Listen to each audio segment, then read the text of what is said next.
masa kita belajar ilmu syariah dan thariqah itu sudah lewat sebetulnya.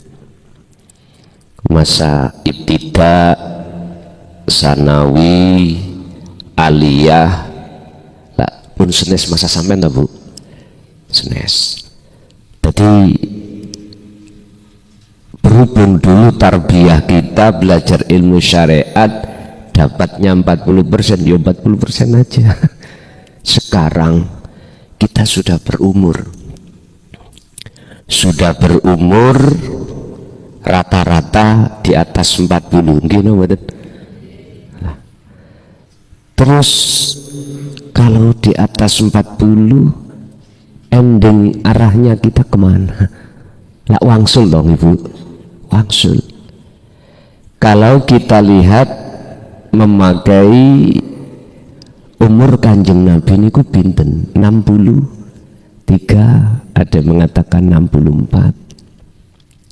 Tapi bukan berarti umur 30 ke bawah enggak boleh, enggak. Malah bagus. Malah bagus.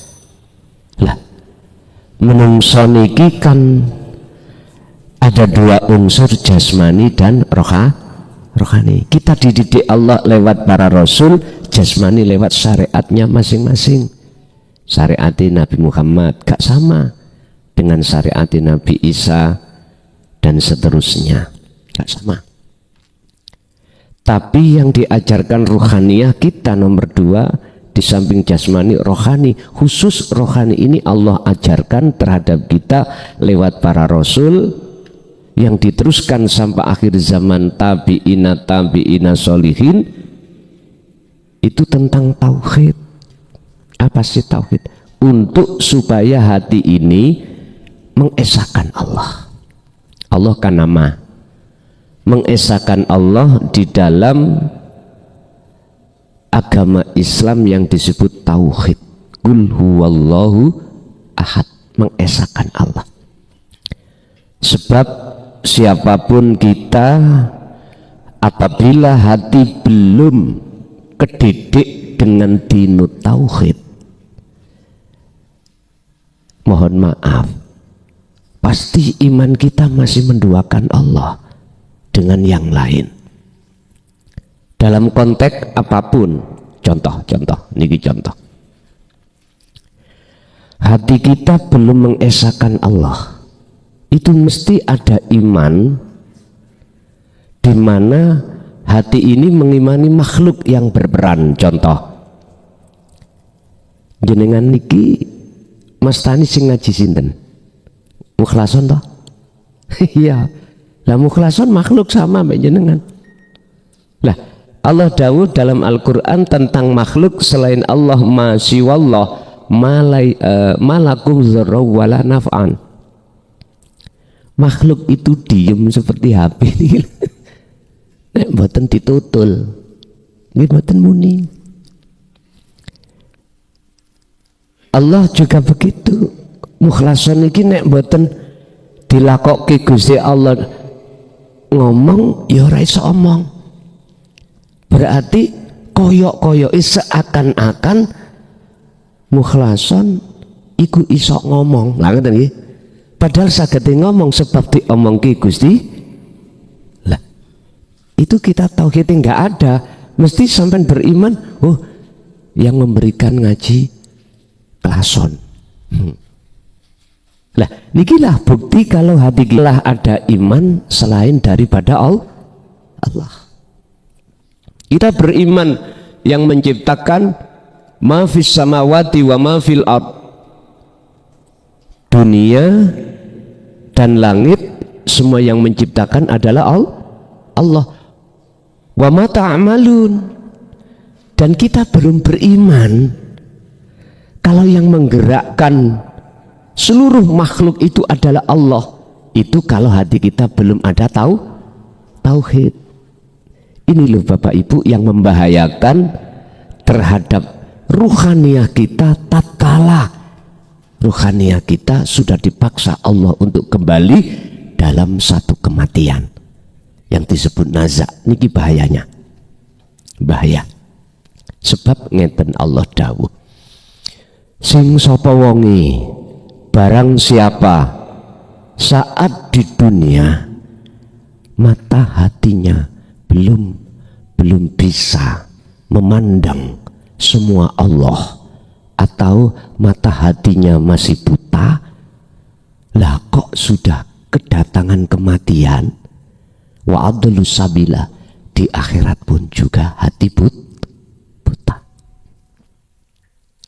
Al-Isra 72 itu tadi. Ayo dingen ayat iki. Bahayanya kita hati yang belum dididik oleh dinut tauhid, terus akhirnya hati kita menjadi hati buta kepada Allah, otomatis iman kita ada lain selain Allah. Itu tadi contohnya. Tapi kalau hati jenengan sudah dididik tauhid, hati sampean akan diajari Allah untuk tidak beriman kepada makhluk, bahwasanya makhluk itu tidak bisa memberikan manfaat atau menolak bahaya. Makhluk mboten saged. Jikalau makhluk itu bisa memberikan manfaat atau menolak bahaya, iku mah akan tetapi sejati ini sesungguhnya yang bisa mendatangkan manfaat dan bisa menolong terhadap makhluk yang lain atau menolak mudarat, aslinya semua adalah Allah yang Maha Esa. Pundi Allah ya dalam diri jenengan. Bon. Untuk supaya kita bisa mengenal Allah di sisi zatnya, wujudnya, maka ada proses kita mengenal Allah. Nama sudah. Wong Islam, siapa nama Tuhanmu? Innallaha huwa rabbi wa rabbukum. Allah iku pangeranku. Ngoten. Sampai besok iku terus Wak Mudin tatkalane ditalkin mayit. Wak Mudin kan dawuh ngeten. Si fulan, nanti kamu didatangi malaikat loro, yaitu mungkar dan nakir. Ojo gemeter, ojo wedi, he fulan, malaikat iku bakal takon pertama, marabbuka, sopo jenenge pangeranmu. Anggite saged jawab dengan mudah, Allahu Rabbi, ngoten nah. Lha sakniki koyoke gampang. Lah ngoten nggih. Sebab wong mati iku Pak Bu, akhir hayat iki iku nyondong kebiasaane sebelum meninggal. Kebiasaane muring-muring, nek mati ya muring nggih, sampai tua muring-muringan. Wekdal sebelum kita itu meninggal kok ya sudah kenal terhadap Allah, tidak hanya nama, juga sifat, juga zat, juga wujudnya, mesti qabla mautihim, qabla mautika bihusnil khatimah. Mesti. Bahkan malaikat iku arep takok niku sungkan. Ceritani siapanya Khalifah Sayyidina Umar sungkan arep takok karena sing ditakoki ngerti. Mengapa malaikat mungkar nakir kok yo takon, kok tanya? Karena menunjukkan kita mayoritas umat manusia itu tidak tahu namanya tok. Namanya tok Allah, tapi susah kita menjawab Allah. Itu semuanya digabungkan atau dihubungkan dengan waktu kita di dunia. Imannya pada siapa? Kalau imannya masih pada makhluk, maka aku yakin susah untuk kita menjawab Allahu Rabbi, susah. Tapi ketika saat di dunia iman sampai sudah betul-betul Allah yang ahad, ilahukum ilahu wahid, maka mboten angel ketika jenengan iki sakaratul maut mengucapkan la ilaha illallah. Dan atau ketika ditanya oleh malaikat mungkar nakir, jawab Allahu Rabbi, iku nggak angel, nggak susah, karena sudah terbiasa. Pun malam hari ini kita mengenal Allah dari sifat. Yang jelas sifatnya Allah. Allah yang mana? Yang ahad nih lho Pak. Sebab Allah niku ngapunten, wonten Allah sing kawe, wonten Allah sing asli. Nah mengke sampean paham. Allah kawe niku Allah-Allahan. Artinya perkara selain daripada hidup yang esa.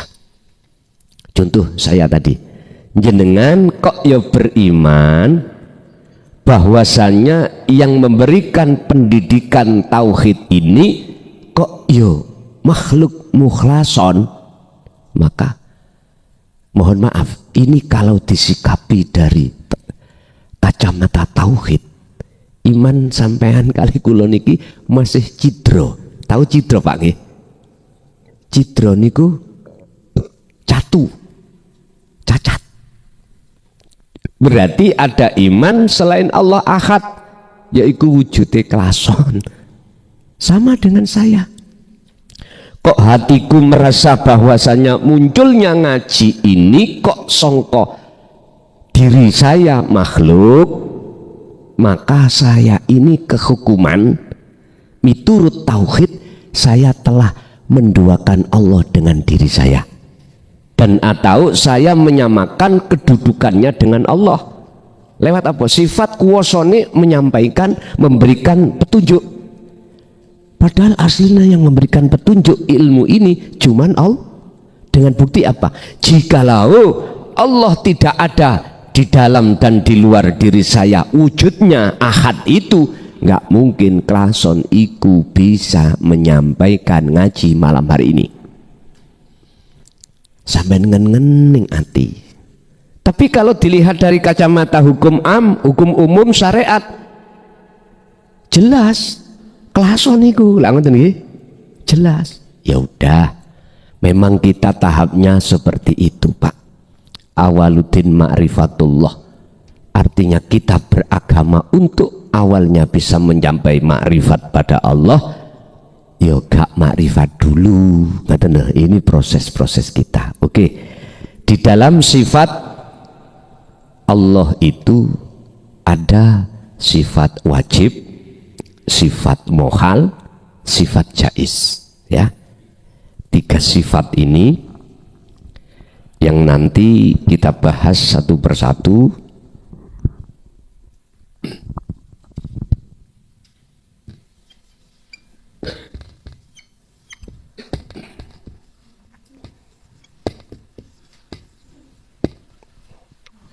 Pertama adalah sifat wajib.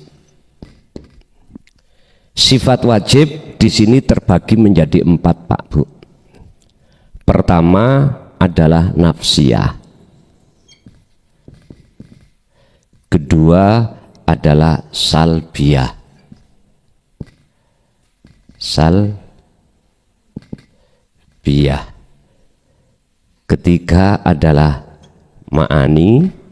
Keempat adalah maknawiyah.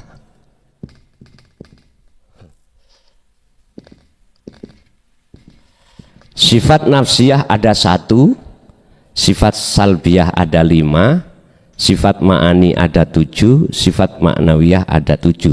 Berarti berjumlah 7 tambah 7 14.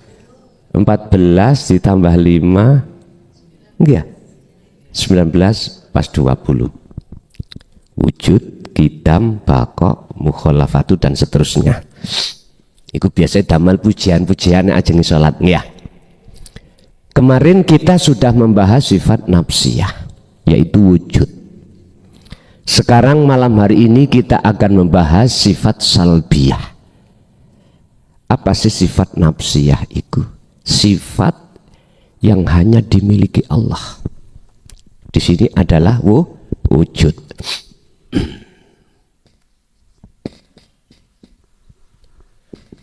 nafsiyah, salbiyah. Di sini ada 5. Kayak orang kuliah ae. Lah nyene kuliah iki. Mikuli ya. Kula dhisik niku kuliah ning UNER UMPTN tahun 89 niku mboten kerasan. Nggih, mboten kerasan. Jurusane niku jurusane kedokteran. Kula kuliah paling mboten 2 bulan keluar. Zaman semono kan larang sandang, larang pangan Bapak nggih. Gara-gara lucu, gara-gara nih. Kula mulai ibtidak sanawi aliyah itu mboten nate sekolah arek lanang gembul cah wedok sak ruangan mboten nate. Lah tiba-tiba kuliah sak ruangan gembul cah wadon. Gini ku alasan kula dateng kangkang kula Dimyati niku. Kula alasan gak kerasan gara-gara hanya ada anak perempuan. Nggih. Cuwulu pokoknya Pak Bu, dulu cuwulu. Ngoten niku diken pindah teng EN Surabaya. Nggih. Surabaya nggih ngoten walaupun kuliah wonten arep wedoke tapi kudungan. Lah iku lak ya padha wedoke to sak ruangan. Kula dilokno nek kepingin awakmu sekolah gak ana wong wedoke nang kuburan jare ngono. Dilokno ngoten ambek Kang Mas. Pun akhirnya mboten kula tutukaken pun kula wis mondok wae ora usah kuliah ngoten. Pun salbiyah itu adalah sifat yang meniadakan sifat wajibnya Allah. Sifat yang meniadakan sifat wajibnya Allah. Itu disebut sifat salbiyah. Di dalam sifat salbiyah yang disebut sifat yang meniadakan sifat-sifat wajibnya Allah itu ada 5. Pertama, qidam.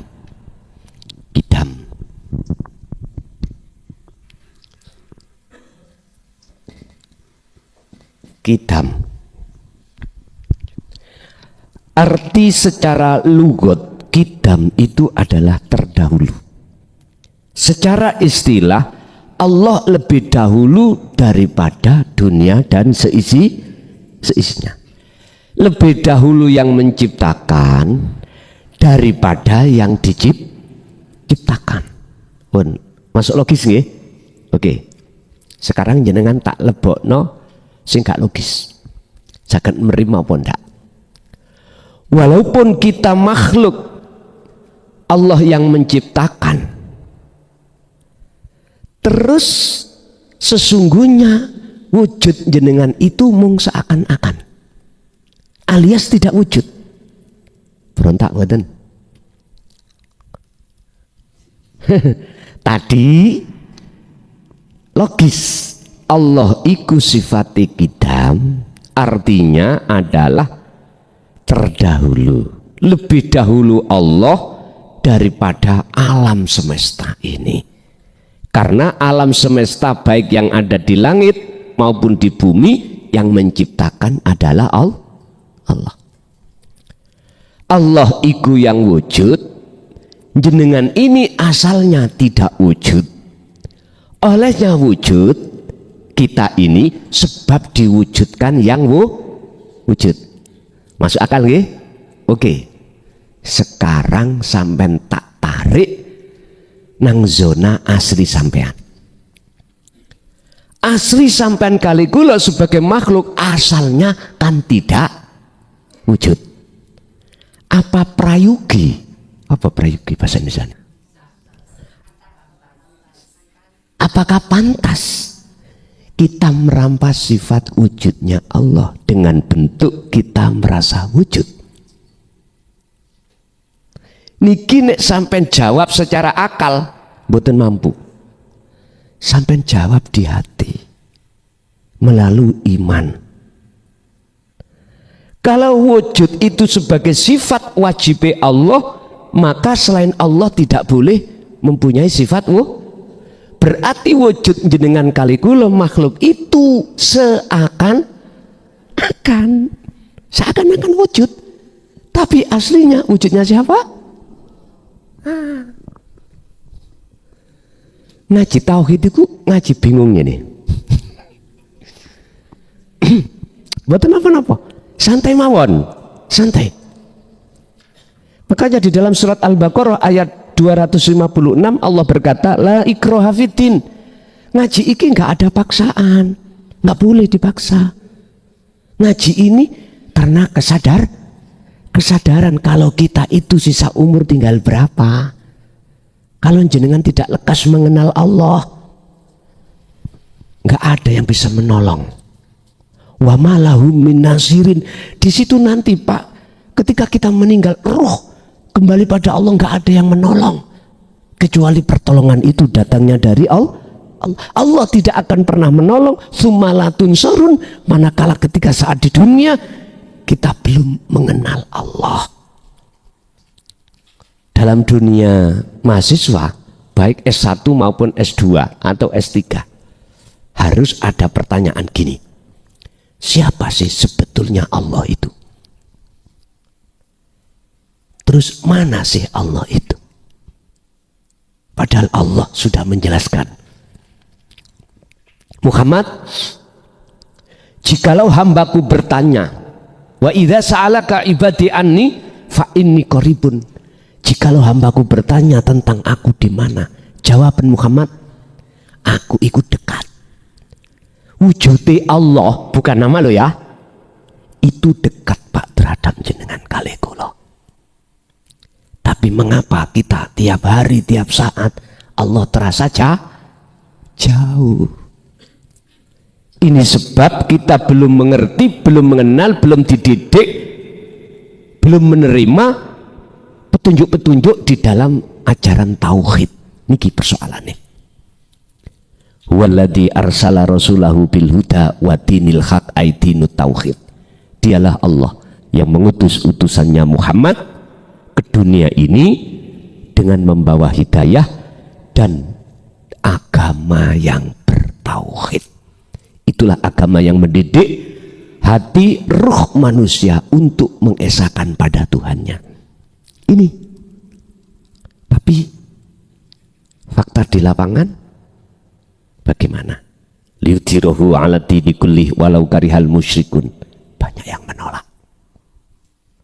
Tapi Rasulullah tetap sampaikan, walaupun aku dibenci oleh seluruh umat manusia, dengan adanya saya menyampaikan tauhid ini, maka tetap saya sampaikan.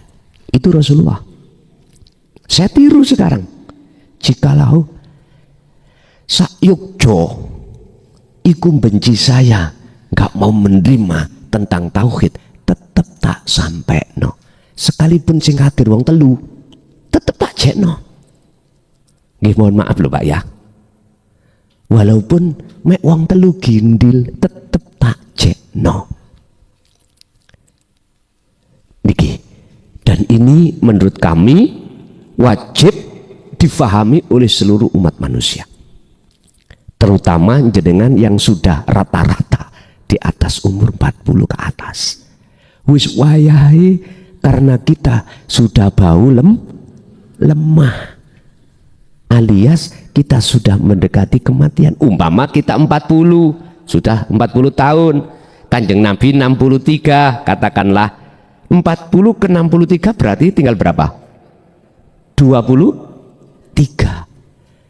Terus lebih banyak mana waktu kita habiskan dulu untuk hati beriman selain yang esa?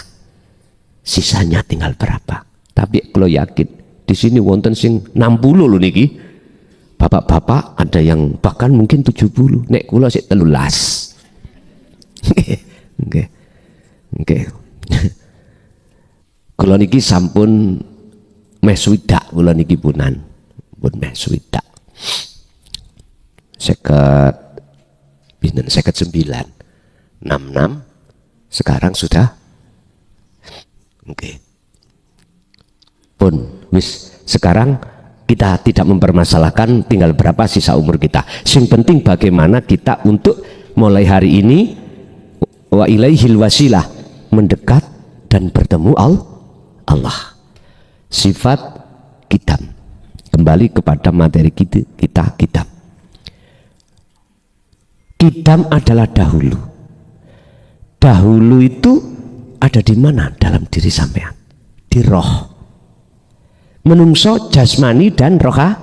Lebih dahulu mana roh dengan jasad? Roh. Al-A'raf 172 dasarnya.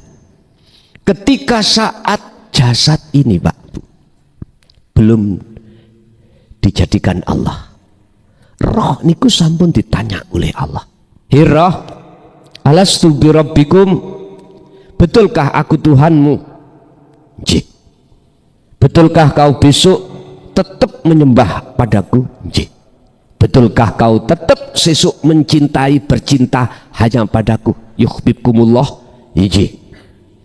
Betulkah kau besok hanya beriman padaku di segala hal, aspek apapun, semua di dunia ini karena aku? Nggih. Jenengan jawab qalu bala syahidna. Nggih. Kalau tangklet Bapak Ibu imutan jenengan. Boten imut. Karena apa kita enggak imut? Apa saja imut? Enggak ingat? Karena sampean pakai akal. Ini lho persoalan nih. Karena kita pakai akal. Akhirnya Allah ingatkan di dalam surat Al-A'raf ayat 172. Kalau kita dulu pernah janji dengan Allah, setelah itu wanafaktu kutiupkan roh, berarti roh iki tekani luwih dhisik terlebih dahulu daripada jasmani. Sebelum terciptanya jasmani itu roh itu sudah tercipta, sudah ada. Bahasa biologi ini arek kuliahan, mohon maaf, di dalam, mohon maaf, nutfah mani, mohon maaf Pak nggih, mohon maaf nggih, di dalam mani itu ada sel, ribuan sel. Nah, ketika bopolan biung itu punya hajat, mohon maaf, ini Quran, maka di situ sel itu akan ketemu telur, namanya ovum, mungkin dalam dunia kedokteran namanya ovum mungkin ya. Nanti selama 24 jam kalau tidak ketemu sel telur di ovum yang dimaksud di dalam kandungan seorang biung ibu, maka sel ini meninggal kembali. Lah, kalau satu sudah ketemu, maka inilah yang dimaksud wanafahtu, dan kutiupkan rohku. Akhirnya kan berkembang Pak. Ibu yang hamil mesti tidak haid. Ayo, wonten nah di Jogja niki wonten tiang haid, wonten tiang hamil tapi haid. Mboten enten. Haid itu apa tuh Pak? Darah kotor, darah penyakit.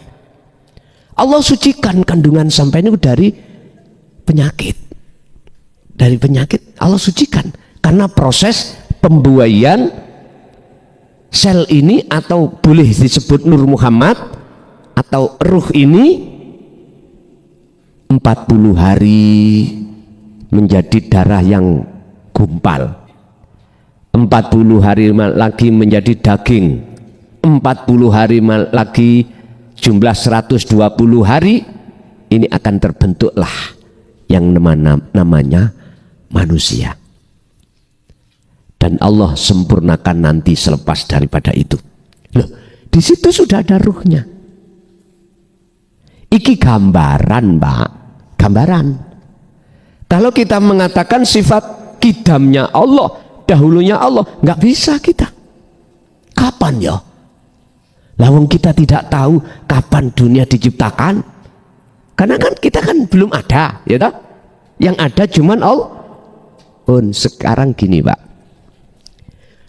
jenengan kita yang aslinya notabene itu aslinya tidak ada, kok yo kita merasa ada, maka ingatlah wahai manusia, selama Anda merasa ada, maka sampai kapanpun Anda tidak tahu sebenarnya siapa yang ada.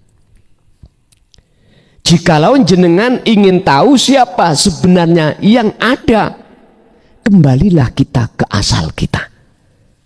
Asal kita tidak ada. Ya inilah namanya wa inna ilaihi rojiun. Kalau bahasa saudaraku di Kejawen, sangkan paraning dumati. Artinya apa, Pak? Dalam hati kita yang asalnya itu merasa kita ada, hilangkan. Faktulu anfusakum, hilangkan. Hilangkanlah rasa wujud kita sebagai makhluk ada ini, hilangkan. Dengan cara bagaimana? Nanti jenengan kalau sudah sifat itu sudah jenengan terima, nanti ada proses namanya uzlah atau kholwat. Jenengan ini nanti wajib untuk berkholwat dan berzikir. Dengan zikir itulah nanti jenengan akan melepaskan iman, rasa keakuan diri yang merasa ada. Kalau itu sudah jenengan laksanakan, ini jenengan disebut kembali kepada asal, maka nyatalah yang ada. Berarti nyatane yang ada setelah tiada yang merasa ada tadi. Hilangnya yang merasa ada. Sudah bingung ya? Mboten gak susuwe, mumpun dangu-dangu ngaji niki cek mboten tambah bingung. Bon, kembali kepada sifat kitam. Kitam itu dahulu. Letaknya dahulu itu pada roh, bukan pada jasad. Orang-orang banyak yang meyakini datangnya itu jasad dulu, kemudian roh. Ada dasarnya? Ada. Bahasa wanafakhtu, dan kutiupkan rohku setelah jasad ini ada. Lah ngoten nggih? Mboten. Ayo aslinya. Aslinya ini ketika ovum itu gak dikasih sel telur. Sel telur itu sel iki wau namanya ruh. Ada yang mengatakan Nur Muhammad, kalau tidak diletakkan di ovum, bisakah ovum itu bergerak sendiri? Bisakah ovum membentuk bayi? Secara logika tidak. Jadi pemahaman sifat kidam itu pada diri jenengan terletak pada ruh. Siapa sih ruh itu? Konteks sampean Kaligula sekarang masih mengatakan ruh itu makhluk. Ini prosesnya, nggak apa-apa. Nanti konteks kita nanti kalau sudah betul-betul dikatakan sudah bertemu Allah, ruh itu sudah tiada. Tinggal sejatine urip nanti. Roh, nama roh itu sudah tiada. Oke, terus suwun. Jadi sawangane kabeh ngedep jajan, kelason gak medhep belas. Matur suwun, matur suwun. Mboten, nggih mboten saged lah kula ngeten mengki mawon. Nggih matur suwun. Bapak Ibu hadirin, sekarang jenengan tak ajak nangone kefahaman secara tauhid, mboten secara akal. Secara hakikat, aslinya hakikat itu. Kalau syariat itu seakan-akan. Sampean tak ajak memahami dari sisi aslinya. Aslinya yang datang terlebih dulu bukan jasmani tetapi rohani. Ini bab masalah wujud, masalah kidam. Sekarang dikembalikan pada Allah. Aslinya sebelum datangnya dunia seisinya itu ada yang lebih datang terlebih dulu yang disebut Allah. Maksudnya siapa? Hidup. Bahasa dulur-dulur saya disebut Nur Muhammad. Sebab jikalau tidak ada Nur Muhammad, dunia dan seisinya tidak akan pernah wujud. Jikalau tidak ada sel telur, sel tadi loh, sel yang ada di mani, nggak mungkin akan terjadi anak. Paham nggih? Iki secara logika, ya. secara logika, secara syar'i. Tapi secara hakiki pun dianggap, jangan dianggap sel itu adalah roh. Nanti. Sekarang sih kula amboni titik urusan bingung, jadi kayak ini bingung. Tapi kita prosesnya adalah di situ dulu, gak ada masalah. Wong belajar bahasa Inggris kawitan mesti bingung, tapi kok terus gelem belajar memahami, bingungnya mesti hilang, akhirnya paham. Saweneng. Wong kula biyen nek dipelajari bahasa Inggris waktu SMP niku Pak nggih, sanawi. Tak dongakno guruku bahasa Inggris mencret kok. Cek mboten dugi ngoten. Masalahe kula mboten suka bahasa Inggris ngoten. Wis akibatnya nggih sekarang ya boleh orang ngerti ngoten, menyesal di kemudian hari. Niki mulai kursus melih. Pun kalau kita mengangen-angen kidam itu pada diri Allah yang mana? Nyun sewu, sampean tingali mriki. Niki le kidami Allah. Yang sering kusebut urip. Dan ini ada di dalam dan di luar diri jenengan. Karena ini jenengan bisa datang ke sini. Karena esa ini jenengan bisa melihat, mendengar, berucap, bernafas, bergerak dan lain sebagainya. Sekarang bagaimana caranya ketika jenengan sebelum sedang menjalankan aktivitas, hati sampai sudah koneksi, sambung terhadap ini. Enggak, ini kok panas iki apa sih, panas tibake asine belum dinyalakan. Berarti mboten kula tok nggih angka wau jenengan barang. Oh nggih, pun alhamdulillah. Pun. Berikutnya kidam bakok secara lugat kekal. Kekal itu tidak berubah. Sedangkan kita manusia akan mati, akan berubah. Kecil berubah menjadi agak besar, dewasa ini wah kalau dilihat itu sedep Pak nih, waktu dewasa nih loh, waktu SMA dan sebagainya sedep. Tapi coba kalau sudah tua, ya kok berubah? Ini menunjukkan bahwasannya kita manusia tidak punya sifat bakok, tidak punya. Yang memiliki bakok adalah Allah. Terus gini, kalau kita bicara Allah hidup, wis maklum. Sekarang bagaimana bakoknya Allah di dalam diri jenengan? Letak di mana? Tetap di roh. Roh iku gak pernah mati, Pak. Sing mati iku jasmani. Roh iku yo gak berubah. Lah niku mati niku. Sing mati ku jasmani. Roh iku pindah ngalam. Habis ngalam kandung terus pindah ke alam dunia.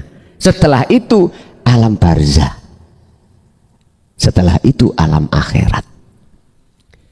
Jasadnya yang rusak ini jasad. Saya dulu Pak Bu, nyun sewu, umur kira-kira ya 40 lah. Nggih, sehat pol. Getot karena ikut fitness, tahu fitness tumpakane jaran, olahraga terus. Sekarang berjalan 1 kilo sudah loh, berubah toh, berubah.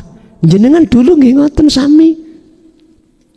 Jenengan sak mangke jangankan kita berjalan berputune wis gak iso. Betul bisa loh. Perubahan-perubahan itu menunjukkan bahwasanya kita manusia jasmani ini tidak punya sifat bakok atau kekal. Udah. Lah, kekekalan Allah itu ada pada diri panjenengan. Di mana letaknya? Di ruh. Ruh ini tidak berubah, artinya tidak mati.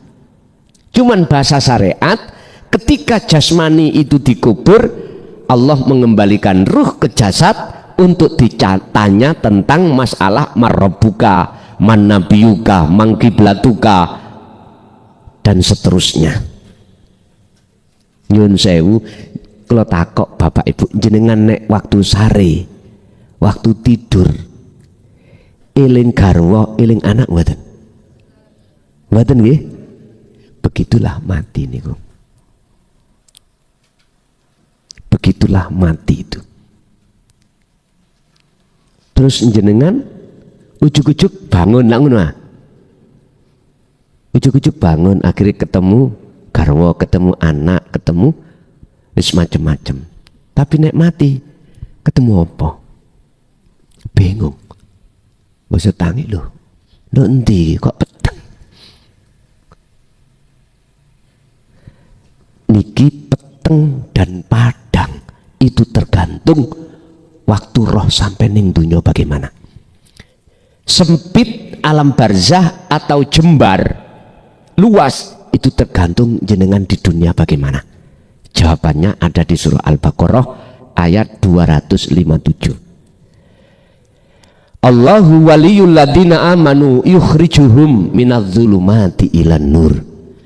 Kalau ning dunya ati sampean iku wis ketemu Allah wujude, sudah kenal Allah dalam konteks zatnya, wujudnya, jenengan iki roh itu sudah tidak di dunia. Roh sampean iki disebut oleh Allah di akhirat, padahal jasadnya masih di dunia. Roh sampean sudah di akhirat. Lah, alam akhirat itu tidak terbatas. Ini alam dunia terbatas. Buktinya kita bikin rumah aja terbatas, gitu. Bikin masjid terbatas. Kalau alam akhirat tak terbatas. Kalau boleh saya katakan, terasnya alam akhirat rumah jenengan itu lebih besar daripada luasnya saya seluruh Jawa. Loh ya apa toh? Jawa Tengah aja sampai berjalan nak capek toh ya. Sak Jawa itu sih luas terasi rumah sampai di akhir tak terbatas. Siapa mereka?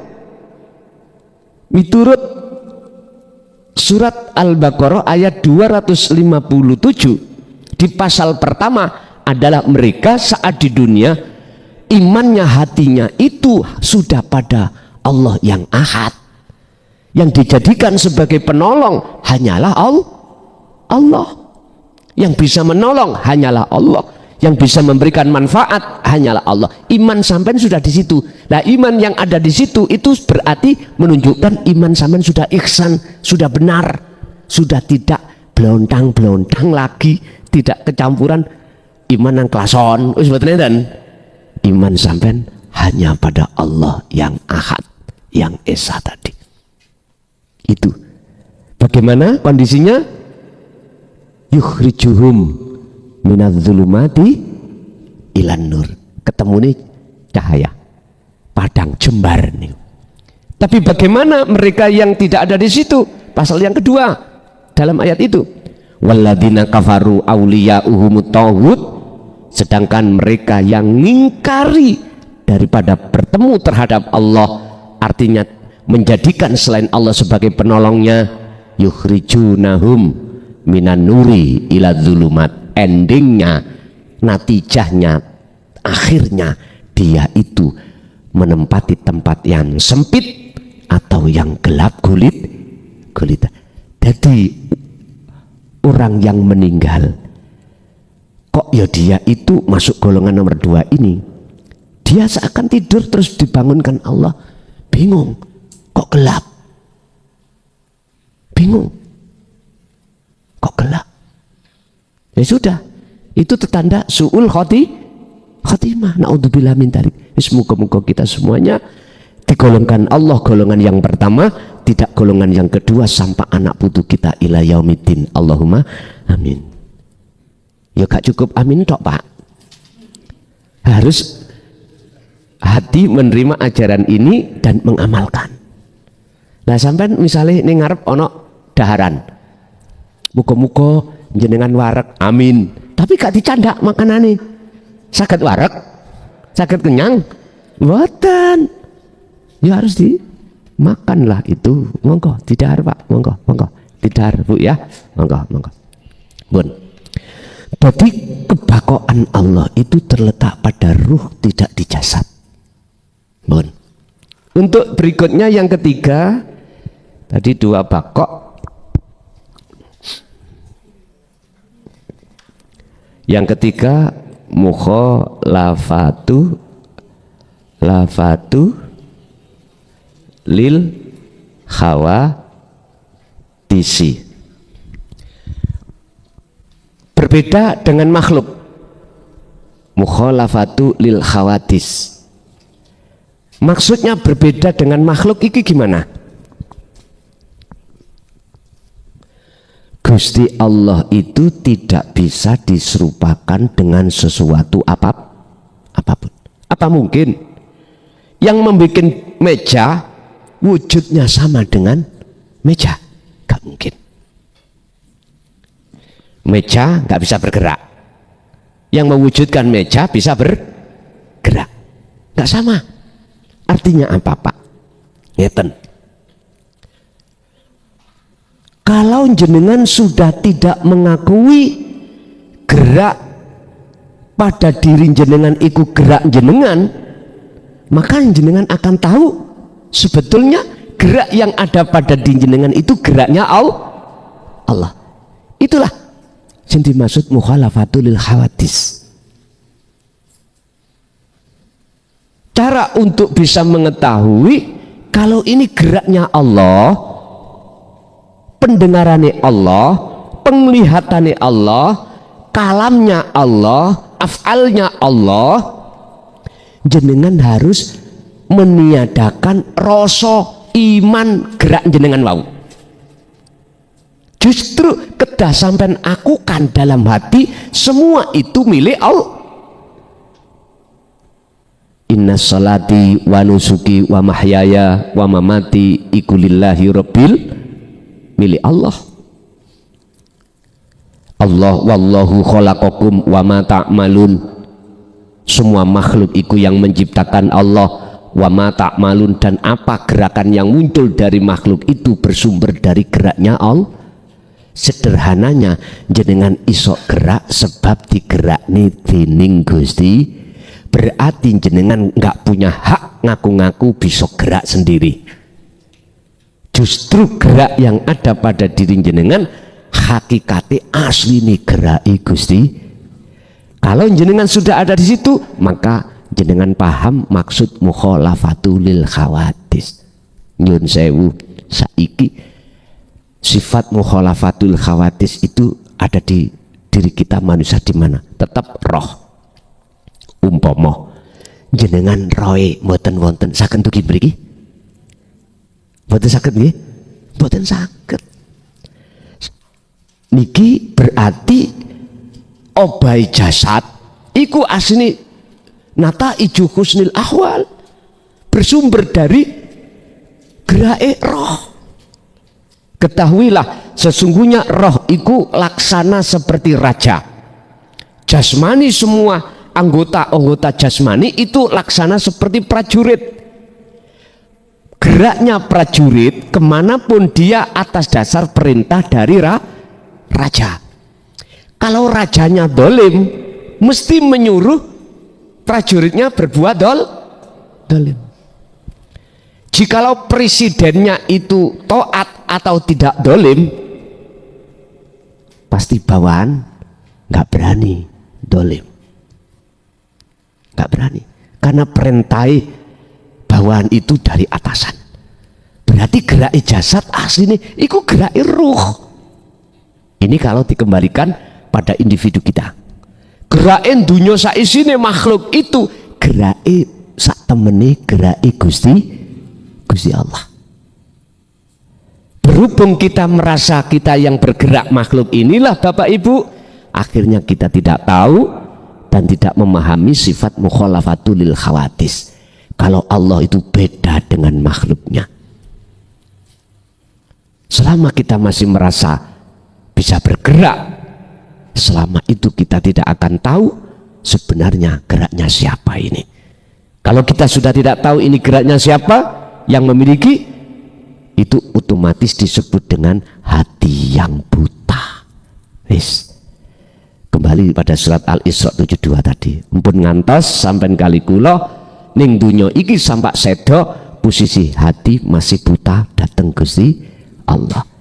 Berikutnya yang nomor 4, qiyamuhu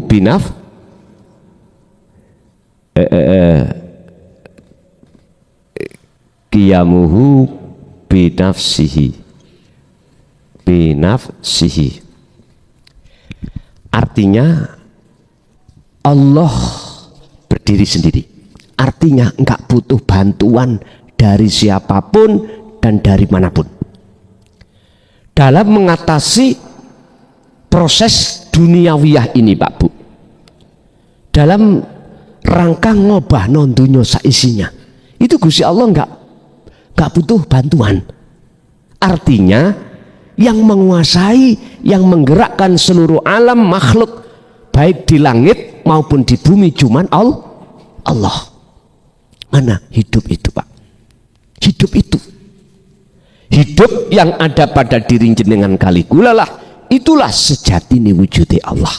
Tanpa itu tak akan manusia itu bisa apa-apa. Tanpa itu tumbuh-tumbuhan tak akan bisa hidup. Tanpa itu malaikat tak akan bisa mencabut nyawa. Tanpa itu malaikat tak akan bisa berbuat apa-apa. Tanpa itu hewan-hewan tak akan bisa makan apa-apa.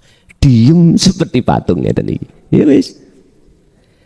Gosok niki, penggosok sampak bisu. Nek gak sampean sentuh, ya meneng, diam. Inilah sifat kita sebagai manusia. Aslinya gini. Aslinya begini. Lah, olehnya yang namanya gosok itu bisa berjalan kemana-kemana. Itu hanya hidup. Nyun sewu, di dalam syariat dulu jenengan kan ada rukun iman jumlahnya 6. Amantu billahi wa malaikatihi wa kutubihi wa rusulihi dan seterusnya. Sekarang kita ngambil malaikah.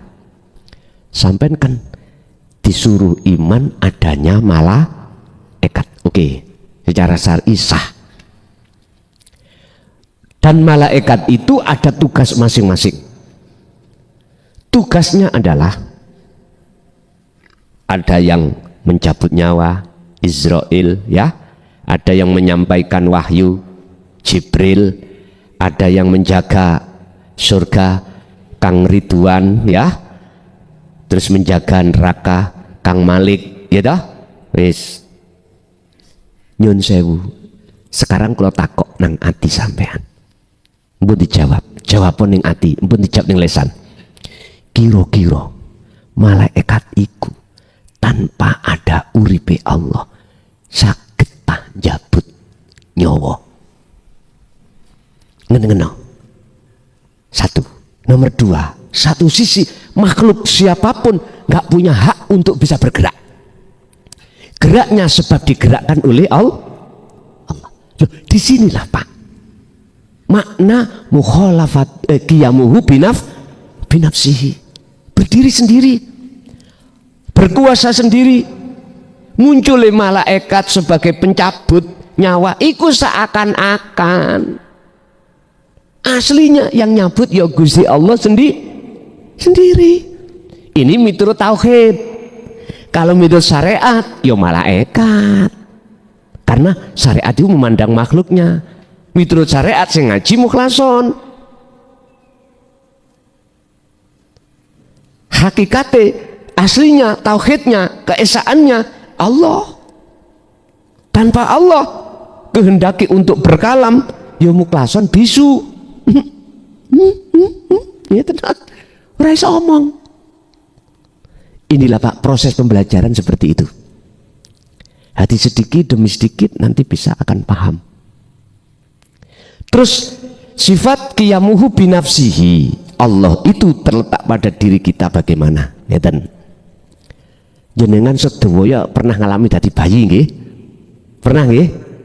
Sinten teng mriki lahir langsung jenggoten, langsung ngadeg lah mboten nggih? Ada proses, Pak Bu. Jenengan melumah tok. Terus miring, tengkurep, terus sampean lenggah merangkang, terus berdiri sendiri. Qiyamuhu berdiri sendiri. Artinya nek wis wayahe ngadeg ya iso ngadeg dewe. Makna secara lugat itu di situ. Hewan yang lahir hari ini dengan hewan yang lahir hari esok beda juga. Intinya berdiri sendiri. Jenengan ngoten, yang lahir hari ini kapan waktunya bisa berdiri? Berdiri sendiri. Nanti seiring berjalannya proses itu. Mengapa antara hewan dengan kita nggak sama? Kalau kita berdirinya lama banget, berbulan-bulan bahkan 2 tahun. Kalau hewan kok gak usah ngenteni bulanan, Pak. Kucing ketika lahir pun gak usah ngenteni besok isok jalan, sudah berdiri sendiri. Pedet, tahu pedet nggih? Anak sapi. Mengapa kita sebagai manusia kok nggak bisa langsung? Jawabannya karena di dunia ini bukan alam sampean. Negeri manusia itu akhirat, Pak. Ini negeri ini kadal ulo dunia niki, ingat toh? Makanya jenengan adaptasi dulu. Adaptasi itu lama. Makanya kita tidak bisa langsung berdiri ndak. Melumah dulu lama, nising ya ambek melumah. Lah ngoten nggih. Sampai apapun aktivitas melumah, nangis melumah, nanti miring, ini tengkurap dan seterusnya. Bapak Ibu, berarti semua apa yang terjadi pada diri makhluk, baik makhluk manusia, malaikat, nafsu, iblis, jin, tumbuh-tumbuhan, hewan, semuanya itu yang berkuasa, yang memiliki gerak itu hanyalah Allah. Sekarang Allah itu esakno. Artinya janganlah jenengan perbedakan hidup apa yang ada pada diri saya, makhluk manusia dengan yang lainnya, jangan dibedakan. Caranya bagaimana? Nanti jenengan nek terus menerus zikir kholwat itu masuk pada pengertian dan pembuktian ngalam di situ. Ustah penak nanti jenengan. Yus gak gampang muring-muring. Bapak iyo gak gampang marah-marah ketika saat menemui persoalan yang gak cocok. Ibu iyo gak gampang muring-muring sama anak, sama suami tatkala mendapatkan sesuatu yang tidak cocok. Hati mesti sabar. Karena apa? Innallaha ma'as-sabirin. Allah beserta hati orang-orang yang sabar. Orang itu akan sabar manakala hatinya selalu melihat, memandang dan menetapkan semua karena Allah. Terakhir yang nomor 5, wahdaniyah. Qiyamuhu binafsihi wahdaniyah. Wahdaniyah. Apa pengertian wahdaniyah? Itu adalah makna sawiji, keesaan Allah dalam hal apapun. Dalam hal ngaji acara ini, di dalam acara ini macam-macam. Ada yang, mohon maaf ya, ada yang makan, ada yang merokok, ada yang minum, ada yang macam-macam. Apa aktivitas di dalam pengajian ini? Semua itu makna wahdaniyah, makna tunggal, artinya tunggal. Mohon maaf, keesaan Allah dalam hal penguasaan. Artinya semua ini sing ngelakoke mung Gusti, semua ini perilaku nih Allah. Itulah makna wahdaniyah ada di situ, makna sawiji. Apa yang diucapkan hewan, hewan kan ucapannya macam-macam. Nek kambing yo mbek, lah ngoten nggih. Kalau pus yo meong, kalau jenengan wis wae bahasane. Loh, itu semuanya adalah kalami Allah. Hati sampean kalau sudah betul-betul dikatakan bertemu Allah, sudah nggak ada bedanya antara mbek dengan meong, atau bahasa sampean nggak ada bedanya, atau bahasa angin, bahasa air, kena ombak, hush, sama. Semua itu kalamullah. Semuanya itu makna sawiji. Artinya sumber hanya dari Allah. Sumber semua apapun yang terjadi di dunia itu sumbernya hanya dari hidup. Itu itulah wujudnya Allah. Sekarang sing penting bagaimana carane sampean iku ketika ngadepi persoalan apapun, ati sampean iku estu betul-betul mengimani sumber semuanya itu dari Allah. Nggak mudah loh Pak Bu, nggak mudah. Lebih-lebih perkara sing gak enak. Misalnya anak waktunya belajar nyekel HP dikandani, "Nduk, iki waktune sekolah. Kurang 3 menit nduk ndang mangkato." Ngoten niku mboten ngereken. Anak zaman sekarang kan ngoten Pak Bu nggih ya. Wis gak ngereken. Kalau sudah dipukul baru berangkat.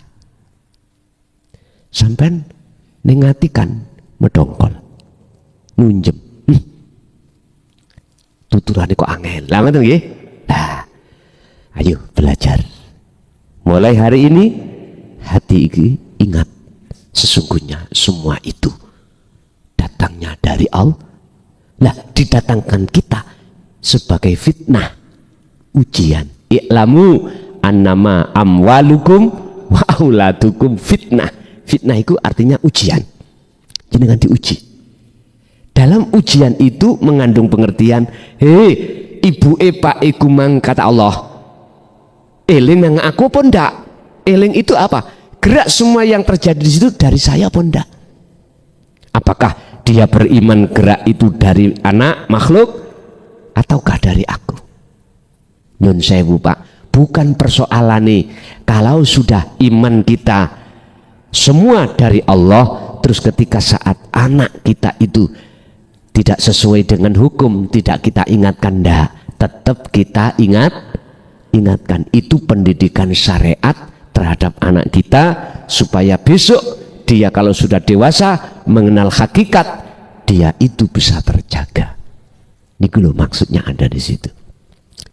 Bon, jadi kesimpulannya dari 5 sifat yang masuk di dalam sifat salbiyah itu adalah tetap ada di ruhaniyah, ya.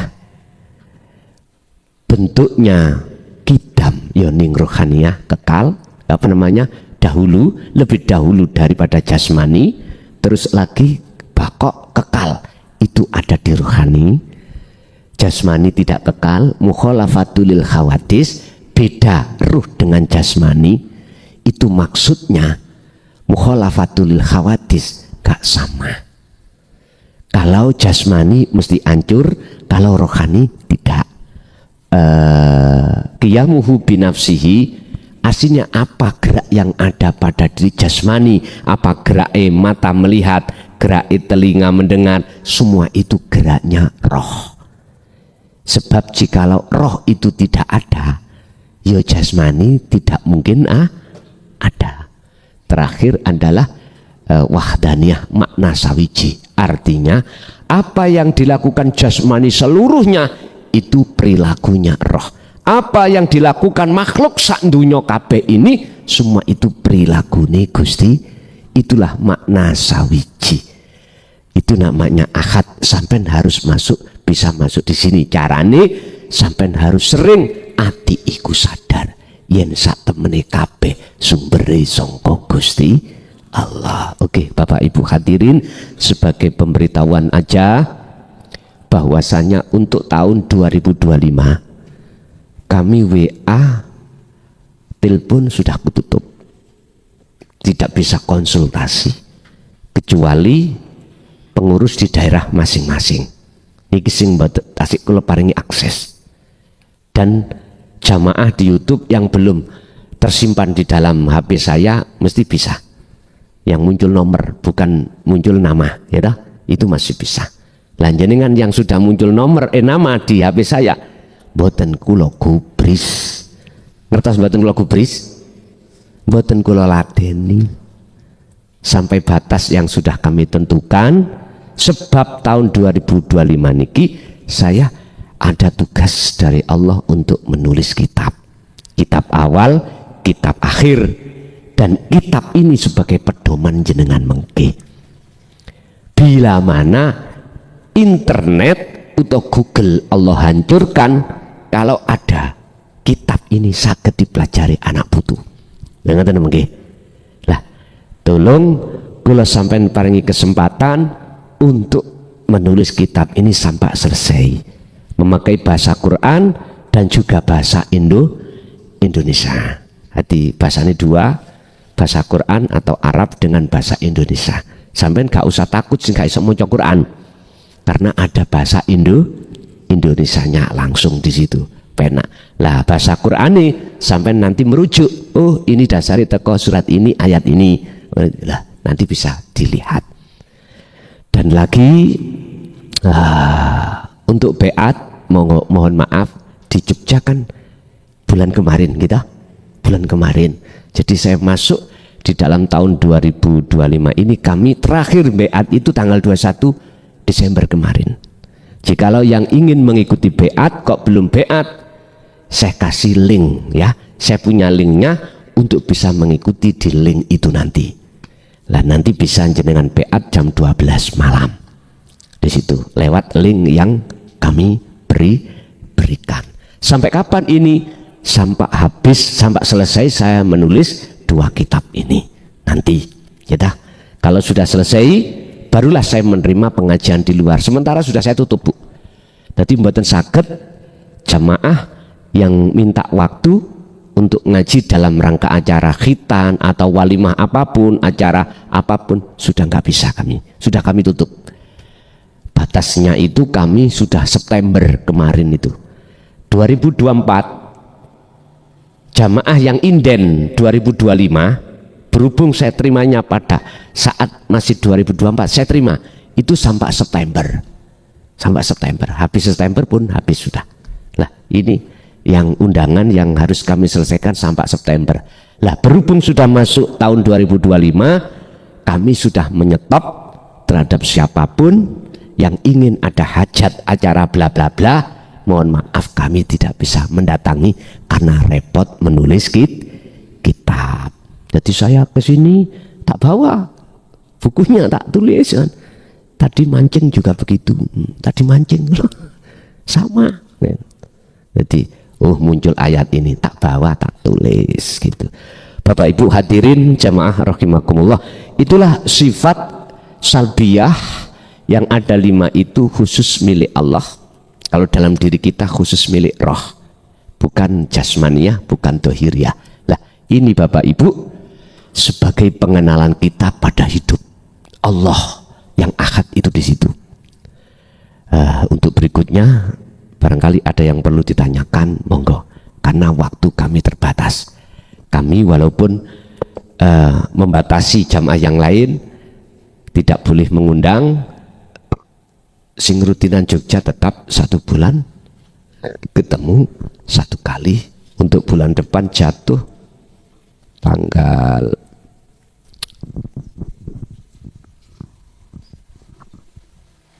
Februari 21, jatuh pada 21 hari Jumat. Boleh sampean minta tanggal 20-nya bagaimana? Sakerso 20-21. Sebab biasanya saya 1 hari sebelumnya sudah ada di sini Pak Bu. Begitu. Biasanya Jumat ya kita istiqomah Jumat gitu aja. Berarti jatuh tanggal 21, kecuali nanti Ramadan. Ramadan bulan 3 mohon maaf tak prekno dulu Ramadan. Karena saya fokus ngaji di pondok di Kilat. Kecuali besok kalau pondoknya di sini sudah berdiri ya tuku melih mungkin. Semua karena Allah. Namanya pondok kan bisa 1 kamar lah pondoknya kagak kamar. Nggih. Masuk pada sesi tanya jawab, mungkin Ibu disik Ruwien, Ibu dulu, barangkali ada yang tanya, kami persilahkan. Kalau Ibu dulu, kalau Ibu belum ada, mungkin kita wonten, monggo, belum.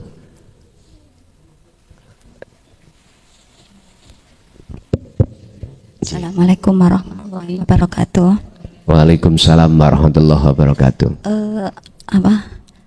Pada waktu saya kholwat itu kan pada bulan, iya, itu Gus, itu kok merasa saya tuh tubuh saya di dalam Agak didekatkan Bu. Tubuh saya tuh di dalamnya kayak ada makhluk gitu Gus. Ngoten. Terus Apakah makhluknya itu mengganggu atau enggak? enggak, cuman saya merasa kayak melihat gitu. Iya. Saya duduk, makhluk itu juga duduk Ikut gitu. duduk. Iya. Terus pertanyaannya, apakah itu benar adanya? Apa cuman halusinasi saya aja? Ngoten, Terus nggih. seandainya itu ada, niku sinten ngoten. Ngoten nggih. Assalamualaikum Nggih, nggih. warahmatullahi wabarakatuh. Sampun? Nggih. Ketika si salik iku wong sing suluk atau orang yang ngambah dalan nuju nang Allah, ya dah. Atau seseorang yang kholwat itu melakukan zikir yang tujuannya apa? Wabtagu ilaihil wasilata wajahidu fisabilihi, mendekat dan bertemu Allah. Maka Allah di situ menyiapkan namanya warid. Siapa warid itu? Warid adalah salah satu makhluk malaikat Allah yang Allah utus masuk di jagatnya ruh, bukan jagat jasmani loh nggih, jagatnya hati atau ruh, yang bertujuan adalah mengusir nafsu. Sebab olehnya kita tidak bisa bertemu Allah itu dihalang-halangi oleh hawa nafsu. Pundi hawa nafsu? Nafsu. Nun fa sin iku nafsu. Hurufnya nun fa sin. Nafsu. Artinya diri.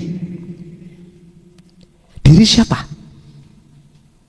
Disebut nafsu sing ngalang-halangi hati sampai datang Allah ketika saat diri itu ngaku ingsun makhluk. Contoh saya, dalam hati saya merasa diri ingsun lason iki yang bisa ngaji. Berarti miturut hatiku sumber ngaji dari makhluk mukhlason. Nah inilah nafsu sebetulnya itu. Di dalam hati ada rasa keakuan diri kita makhluk yang melakukan, yang bisa melakukan, berarti itu nafsu.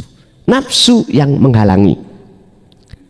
Ini nanti ada pendidikan bab masalah tauhid takholi. Apa takholi? Merasa kita aja makhluk yang bisa melakukan ini itu. Yang bisa melakukan ini itu. Dalam hati merasa kok mengimani kalau kita yang bisa melakukan. Ya inilah namanya nafsu. Lah, ketika jenengan sudah diajari tauhid, dikenal no nafsu itu yang mana yang menghalangi, dikenal no nama di Tuhan jenengan Allah, sifatnya bagaimana, terus diajarkanlah jenengan itu sudah tentang masalah khalwat dzikir bagaimana untuk bisa untuk mendekat dan bertemu Allah. Akhirnya jenengan lampai seret namanya uzlah khalwat meditasi itu untuk membuka kolbu hati jenengan dari penghalang-penghalang yang disebut nafsu. Lah nafsu menghalangi kita lewat yastakhibunal hayatad dunya. Apa? Kesenangan kehidupan dunia dilebokno ning ati. Akhirnya mesti kita ngaku-ngaku. Kalau si A yang melakukan, kita mesti beriman si A makhluk yang bisa melakukan. Nah, itu. Nah, inilah nafsu yang Allah usir dari negarane ati jenengan. Otomatis Gusti Allah ngutus malaikat yang disebut warid masuk di dalam hati jenengan untuk ngusir itu. Visi dan misinya warid adalah pertama membimbing jenengan nuntun, apa sih misalnya nuntun perjalanan ilmu supaya paham, nuntun perjalanan hati supaya bisa sampai pada Allah. visinya lah, misinya mengusir penghalang tadi. Jadi bisa jadi itu adalah warid. Sampeyan tanya siapakah itu warid? Lah warid Allah perintahkan karena si hamba iku wirid iku zikir dalam waktu kholwat atau uzlah itu tadi loh. Uzlah niku kan pengertiannya, kholwat itu kan pengertiannya hati kita tinggalkan selain Allah dan menuju bertemu Allah. Ini definisi takrif daripada uzlah atau kholwat. Nah terus apa yang dibaca, apa yang diwirid adalah dzikir. Ketika itu terus sampai lakukan, maka Allah menurunkan waridnya. Lah warid itu membawa nur, namanya nur makrifat. Mboten Mbak Nur lho nggih. Nur makrifat. Bukan Cak Nur, nur makrifat. Cahaya makrifat pada Allah untuk mengusir kegelapannya hati tadi. Kalau itu nanti jenengan misalkan ya, umpama teng mriku terjadi dialog jenengan sama dia, itu kan masih ada dua toh. Ini proses menunjukkan bahwasannya jenengan iki belum ketemu Allah, masih ketemu utusane Gusti Allah. Padahal ending sampean, tujuan sampean iki kholwat adalah bertemu Allah. Nanti ada tanda-tanda bertemu Allah itu bagaimana? Ada di situ. Lah sekarang jenengan terus menerus tugasnya adalah kholwat, wiridnya adalah dzikir. Dzikir yang dimaksud di situ adalah la ilaha illa anta, maksudnya sirul asror. Dzikir yang tanpa ada ucapan, tanpa menyebut nama, tapi su'aul basiroh, hati jenengan merasakan kehadiran Allah wujudnya, yaitu urip yang segala-galanya.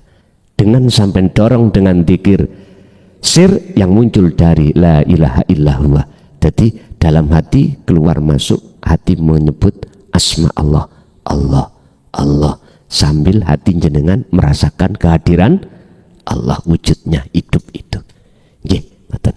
Lanjut. Pasik wonten Ibu, monggo. Ibu riyen Pak nggih. Bismillahirrahmanirrahim. Assalamualaikum warahmatullahi wabarakatuh. Waalaikumsalam warahmatullahi wabarakatuh. Kula ingkang rumiyin nyuwun pirsa nika Gus. Ingkang kula matur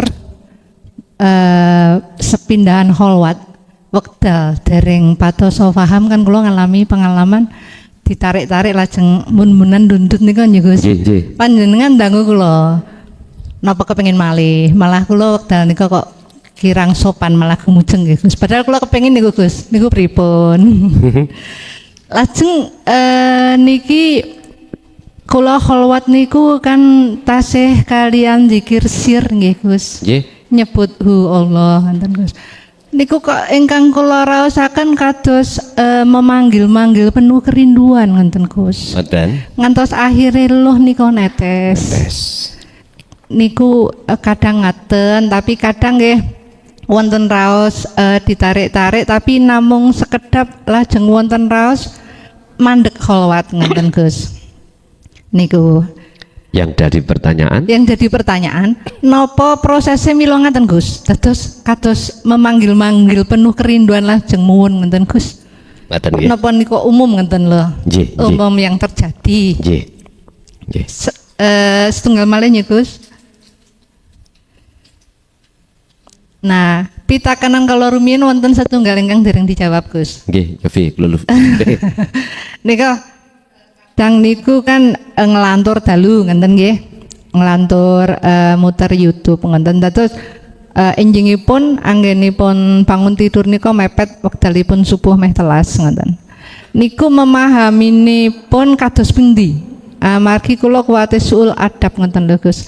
Amargi panjenengan ngendikan kan mboten wonten ingkang saged maringi manfaat utawi mudharat kejabi Gusti Allah ngenten Gus. Ngaten mawon matur nuwun. Sing dadi pitakonipun bagaimana saya memahami kok aku mau bengi nglantur. Jadi aku ki mepet subuhipun Nggih. ngenten Gus. Nggih, nggih. Nah niku. Matur nuwun. Assalamualaikum warahmatullahi wabarakatuh. Waalaikumsalam warahmatullahi wabarakatuh. Memang mayoritas ketika si Salik Suluk memakai sistem wasilun. Wasilun itu sistem di mana jenengan kali kulon iki masih menghormati, mengindahkan hukum syariat. Nah, ya. Terkadang juga mengalami proses tahali, proses pemfanaan keakuan hamba seperti itu, Bu. Kadang-kadang juga lebih ekstrim lagi. Jenengan akan diketahukan Allah proses keluarnya ruh, ketemu nang jasad. Istilah pandengan, dep-depan, di wajah sampean piyambak. Kados seperti kita ngoco ning pengilon ngoten lho. Seperti itu.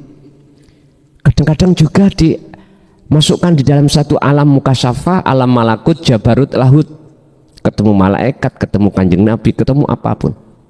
Dan itu memang proses. Dan tidak semuanya itu Allah proses seperti itu.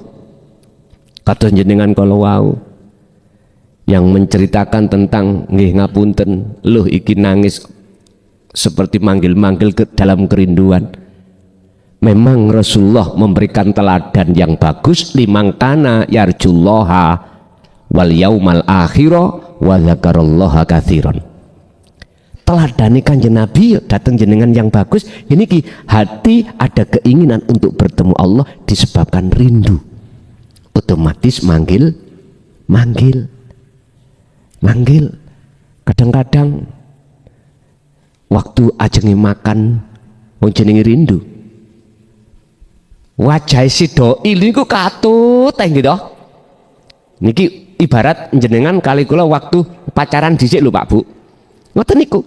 Nami ya disebut, tapi mungkin wis ketemu lah rindune langsung terbayar. Lah ngaten tadi iki. Lah, apakah itu memang harus seperti iya? Tapi prosesnya kadang si A dengan si B juga nggak sama. Artinya ketika jenengan solo itu ditampilkan nggak alam kasaf atau ditampilkan alam kasaf, itu urusan Allah. Dan itu menurut kami dalam konteks kajian tauhid itu hak urusan Allah. Yang terpenting bagaimana kita terus menerus berzikir. Sebab ayatnya wa dzakarallaha katsiran. Sing penting kamu dikira terus, ilingo terus. Yang kabeh iku adalah Allah. Sadaro yang kabeh itu semuanya itu bersumber dari Allah. Itu maksudnya, ingat seperti itu. Itu yang pertama. Yang kedua, ngelanturnya itu bagaimana? Pun Pak Bu, sampai berhubung sudah memegang dzikir sirul asrar, sing gawe lantur sampean sopo? Allah lagi tau.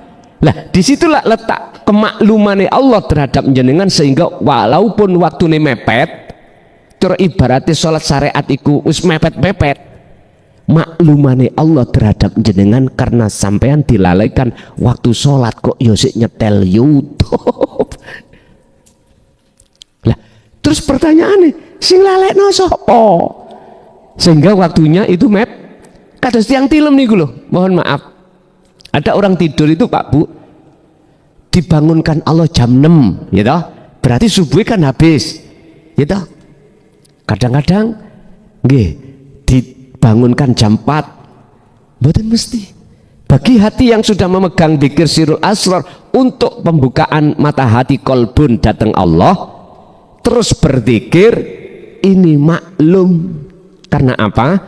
Karena dia sudah sadar, lah sing nurokno aku sampai jam 6 ya sapa? Lho ngoten. Dadi salate iku niate mboten usolli fardhu subhi, usolli fardhu padangi lan sak piturute. Ya wis dadi kodok. Lah ngoten to? Dadi kodok. Lah sing gawe ngono ya sapa? Ati sampean kudu nyantol teng mriku. Ngoten Bu nggih. Dadi maklum ngoten. Nggih.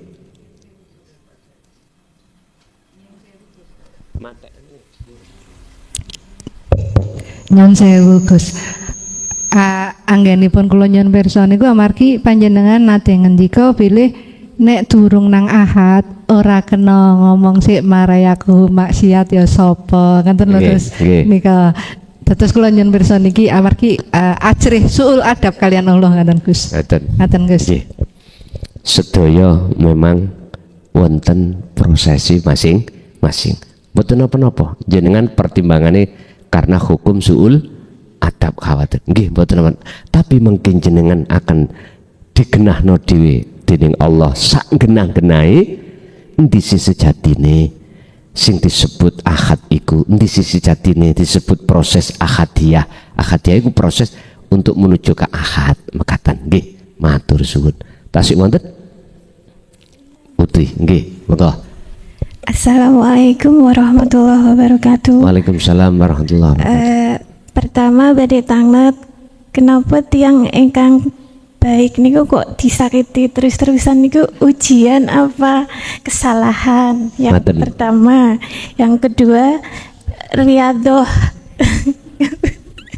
riadoh amalan kagem penebusan dosa atau masalah apa cukup dengan wusul dumateng Allah apa Cukup dengan wusul.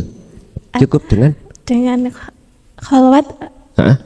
apa cukup dengan itu aja apa Ngoten ada nggih. amalan Ngoten nggih. Waalaikumsalam. Waalaikumsalam warahmatullahi wabarakatuh.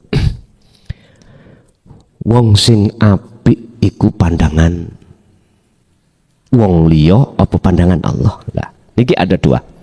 Orang dikatakan bagus itu ada kalanya pandangan manusia, ada kala pandangan Allah. Kalau pandangan manusia jasadnya, lah gitu ya. Oh, bendino tiap hari tempatnya di masjid nggak pernah keluar-keluar setiap waktu. Orang mengatakan si A itu baik manakala patuh dengan hukum-hukum agamanya. Lah ngeten nggih. Iku pandangan menungso melihat jasmani. Kalau pandangan Allah hati. Dan ini orang lain tidak tahu. Apa pandangan Allah? Dikatakan orang baik. Ani'budullaha wastanibut tauhid. Allah memandang si A itu baik hatinya manakala mingkol bin zahidin, hatinya selalu berzikir ingat datang Gusti. Itu yang dimaksud orang yang baik miturut pandangan Allah. Tapi menurut pandangan manusia beda lagi. Diundang tahlil menengahi dan koyok kayane wong ngantuk. Lainnya iku berzikir la ilaha illallah. Kok jenengan menengahi, tapi hati ini terus zikir.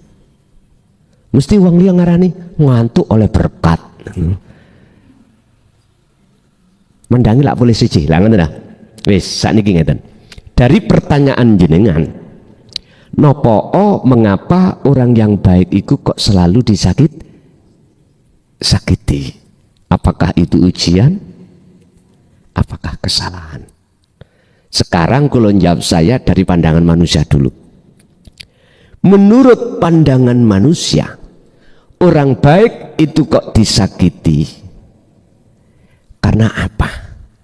Karena orang yang menyakiti jelas tidak sepaham dengan mereka. Gak seia. Kalau seia mesti dukung. Dasar orang menyakiti itu karena ada dalam hati hasut. Ada dalam hati itu hasut atau iri.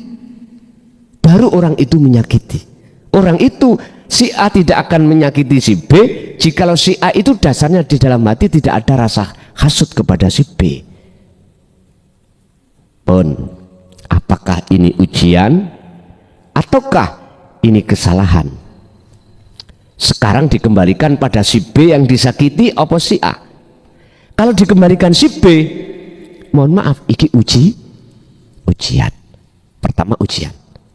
Lah, si B jikalau dia itu golongan orang-orang hatinya yang berzikir, maka si B itu dikatakan ujian lulus. Dia memandang tidak dari makhluknya, tapi memandang semua itu dari Allah.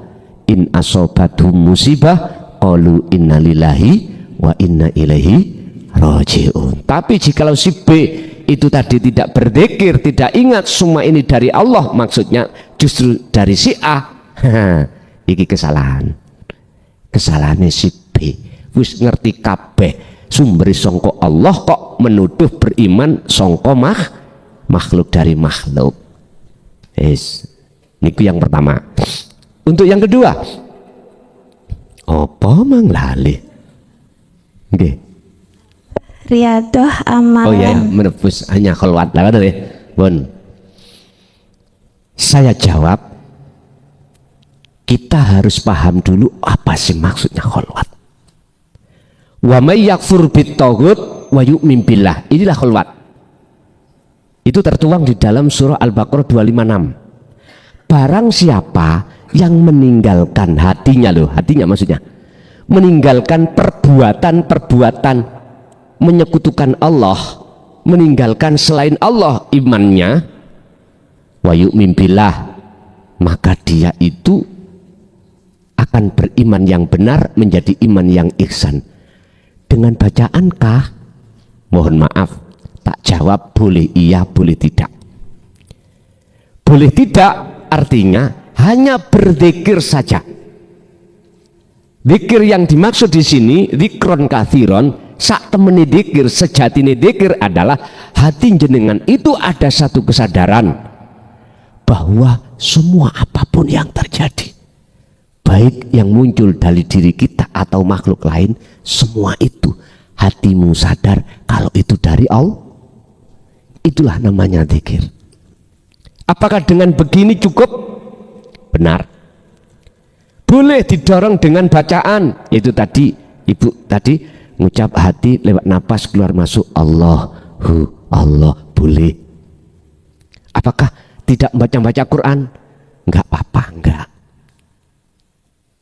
Sebab ketika hati sudah masuk di zona ingat sadar semua karena Allah, otomatis jasmaniah sampean nanti akan menjadi jasmaniah yang benar. Ingat, apa perilaku jasmani? Semua itu sentrongan, sebetulnya perilakunya rohani. Jikalau sumbernya rohani bagus, nataiju husnil akhwal min qalbin zahidin, maka perilaku jasmani juga bagus di mata Allah.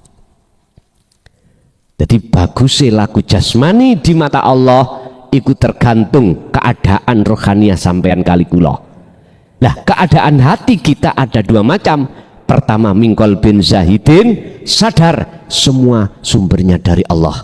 Yang kedua, mingkol bin rohibin, nggak sadar kalau semua dari Allah, tapi kesadaran hati semua kita masih menganggap dari makhluk. Niki keadaan hati manusia ada dua seperti ini. Jadi cukup dengan kholwat, nanti jasmani akan dengan sendirinya akan berlaku baik sesuai agamanya masing-masing.